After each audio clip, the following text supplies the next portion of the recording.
Hello there, welcome to Bryan Lomax Movie Talk and my review for Insidious. This is a film that was released in 2010. It is written by Leigh Whannell and directed by James Wan, the same team that brought us the Saw film, the first Saw film.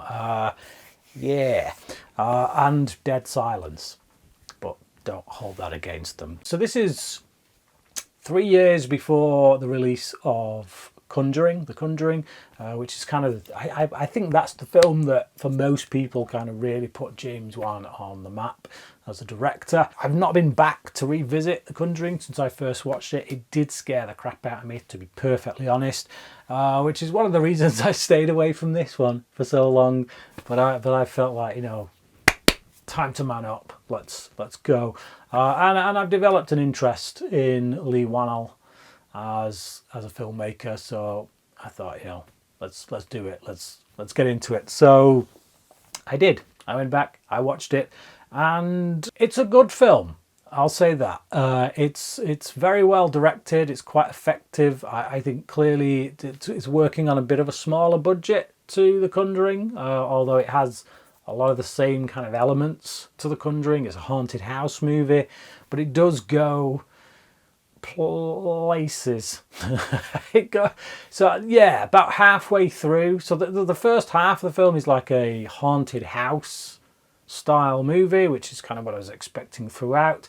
And then around the halfway mark, it does this little kind of dovetail, and it goes into something else entirely. We start going into this weird spirit realm and into dreams and so definitely a lot going on. I'm not entirely sure that it quite meshes together well enough for me. I think that the tone really does shift. That's also because 3 characters appear halfway into the film. So we've got this main character called Elise, played by Lin Shaye. Now, I'd seen a little bit of the 4th film, bizarrely, before going into this one. I've not seen all of that, and I knew she's in the others.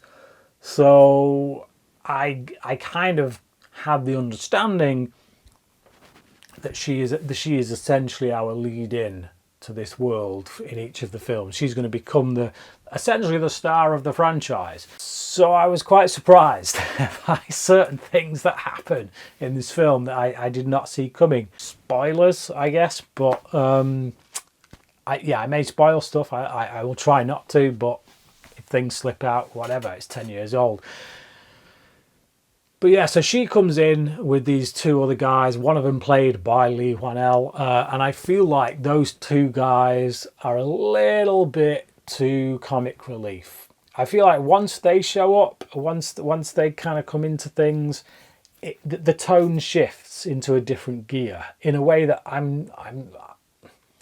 don't quite like. I feel like the first half of the film plays it really serious, really dark. It's scary. It's kind of creepy, and it sends shivers down your spine. And then these 3 people come in. Elise and her 2 cronies. They're basically people who can contact spirits or help people in removing evil spirits from homes and things like that. And these 2 guys, I like her, Lin Shaye's character. She comes across, I take her seriously. She takes the role seriously. I feel like Whannell's character and this other guy, they're too over the top comic. I feel like Whannell wrote these guys just to give himself an acting gig. I don't dislike them. I feel like if we'd had them from the beginning of the film, or this was their film, then it probably wouldn't bother me as much. But we've been following this family who seem to be living in a haunted house. These spirits are terrorizing their son. Their son kind of falls into this coma, won't wake up. And all that stuff is really tense. And then as soon as these guys show up, that tension starts to kind of get undercut and dissipates a little bit. Not completely, but just a little bit. And then we get into this whole dream world thing, and it just gets a little bit too wacky. And I feel like Wan and Whannell are just trying to have their cake and eat it. They're trying to have too much. They're not just trying to have their cake and eat it, they want other people's cake as well. And they're just throwing everything in and seeing where it sticks. I think I prefer the first half more than the second half. I do like Patrick Wilson, it's got to be said. I've always liked him as an actor. Someone that I feel has that everyday man quality about him that makes you kind of just like him generally as a person. Even when he goes to dark sides in films, he's still got that quality about him.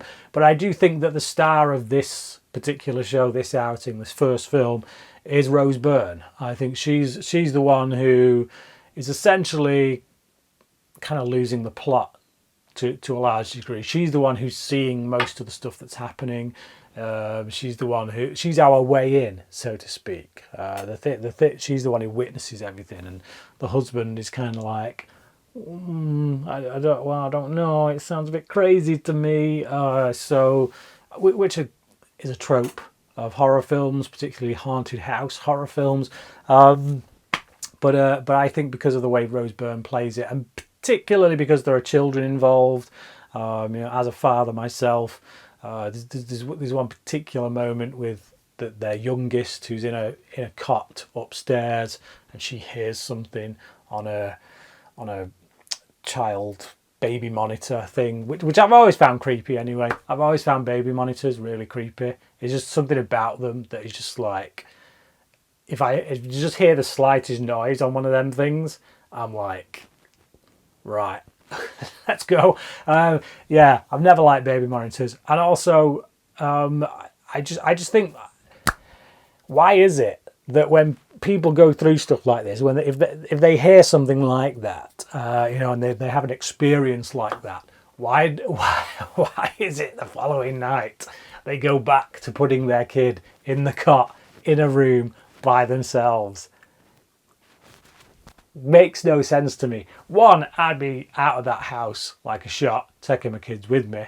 I wouldn't even ask for my partner's permission. I'd be like, look, we're leaving, tough, we're going, I'm taking the kids, you either come with me or you don't. And two, I wouldn't leave my kids alone, especially one so young that's like a baby. I wouldn't go, well, last night's experience really put the fear of God into me, so I'm going to put you back in your cot in your room by yourself. No, that's stupid to me. There's a few things like that in the film that feel stupid to me, that are great for cinematic reasons, in the sense that they allow the director, the filmmakers to build up sequences where we're bricking it and we're like, oh, this is really tense, really scary. But I'm kind of sat there thinking, yeah, I wouldn't do that. I think that the scares that are in it are handled really well. I think Wan and Whannell kind of try and steer away from jump scares. I think anything that happens that does go boo is genuinely happening. It's not like a fake out, So whenever we see a jump scare, it's something that the character is experiencing, the person we're following is experiencing. There's a couple where it's not so much. I'm never a fan of the kind where a character is walking, like they're facing the screen, or they're doing something, we see someone behind them walk past and they've not seen it, and it's like, well, that's pointless. If you're a ghost, what's your aim there? If you're trying to scare this person, you've done something behind their back that they couldn't see.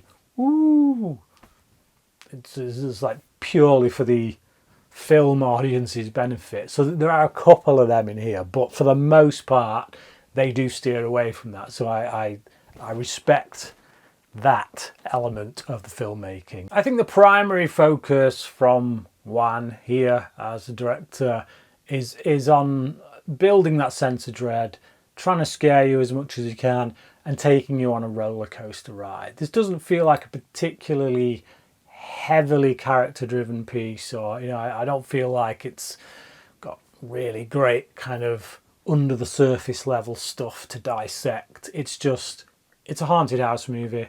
It's there to scare you, it's there to take you on a ride, give you a few laughs here and there. And I'm like, okay, that's great. It's done really well, it's well directed. I would give it a 3.5 out of 5.